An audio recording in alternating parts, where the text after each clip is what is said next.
All of the Old Testament is fulfilled in the person of Christ.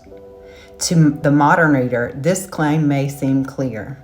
Yet to early converts of the Christian faith, the relationship between Jesus and the Old Testament law, sacrificial system, and priesthood required careful explanation. Some of the first Christians were Jewish and understood that Jesus was the one who embodied the ceremonies, sacrifices, and laws that they held so dear. Others were Gentiles who may not have been familiar with the significance of the Jewish faith for the coming of the Christ.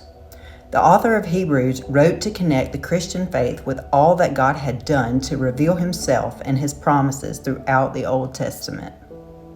This task was vital because many of the recipients of the book of Hebrews were questioning their faith in Christ and considering returning to their former ways of life in Judaism. Though the author of the book is unknown, he wrote to exhort these believers not to fall away, but to persevere in Christ.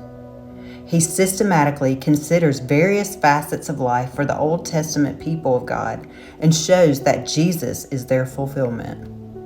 He wrote to show that Jesus is greater than everything that came before him. He is greater than the towering figures of the Old Testament, men like the immutable Moses. He is a greater Sabbath rest because he can provide long-term rest for his people. He is a better priest than those who meditated between God and people in the Old Testament. He is greater than the tabernacle because God does not dwell in a temple built with human hands. He is a better sacrifice because his substitutionary death was a once and for all offering to God that does not have to be repeated year after year. He offers a better covenant between God and mankind, one established on the basis of Christ's blood. Because Jesus is greater, the people would be foolish to neglect such a great salvation and return to the lesser forms of worship.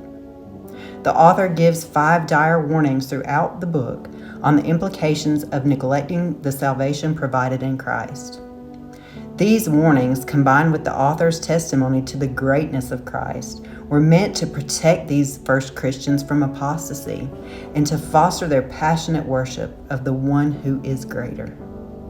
We have been sanctified through the offering of the body of Jesus Christ once and for all. Hebrews 10:10.